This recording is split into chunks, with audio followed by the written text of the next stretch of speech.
Bonjour et bienvenue sur KeepMath. Dans cette séance, tu vas apprendre la définition d'une translation qui fait partie de la famille des transformations. Mais c'est quoi une translation?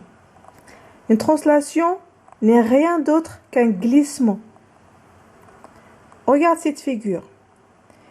Je vais la faire glisser de gauche vers la droite. Je peux aussi la pousser vers le bas ou vers le haut, comme je veux.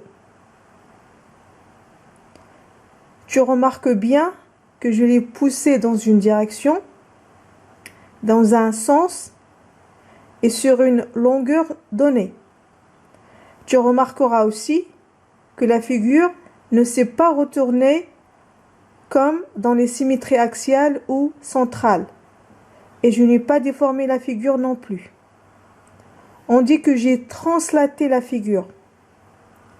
Donc, transformer une figure par translation revient à la faire glisser d'une longueur donnée, dans une direction donnée et dans un sens donné. Cette direction, ce sens et cette longueur peuvent être définis par deux points. On peut parler par exemple de la translation qui transforme le point A en B. Le point A glisse vers le point B.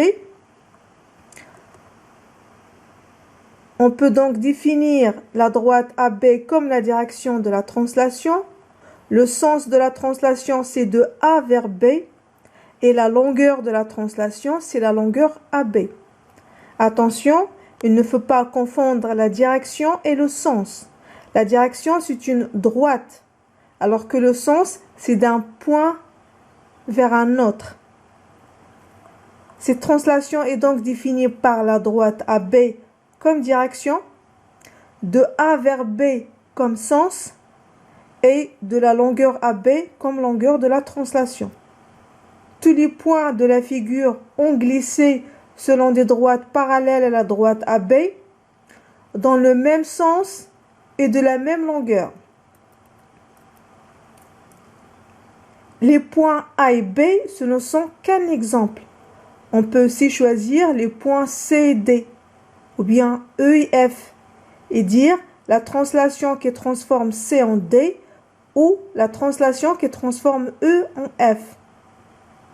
On peut aussi choisir deux points qui n'appartiennent pas à la figure. Exemple, ce point M qui glisse vers le point N. Il s'agit de la même translation. La translation qui transforme A en B est la même qui transforme M en N. Ce qu'il faut respecter pour faire glisser une figure, c'est la direction, le sens et la longueur donnée. On a la droite AB et parallèle à la droite CD, parallèle à la droite EF, parallèle à la droite MN.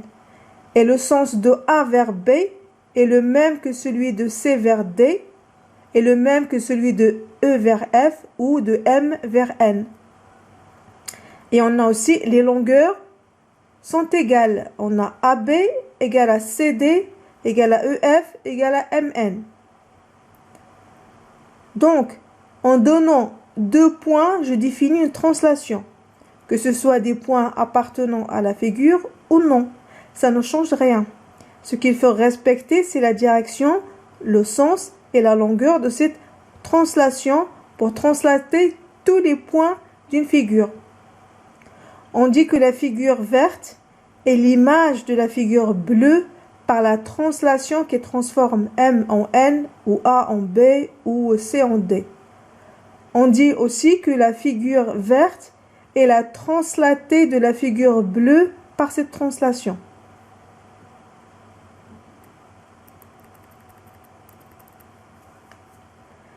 Soit maintenant la translation qui transforme le point A en B. Le point A glisse vers le point B. Et je veux construire le point P', l'image du point P, par cette translation. Je dois donc respecter les trois choses importantes de la translation, c'est-à-dire la direction, le sens et la longueur.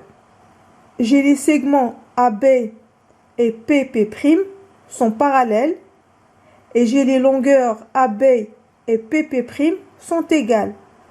J'en déduis que AB, P', est un parallélogramme.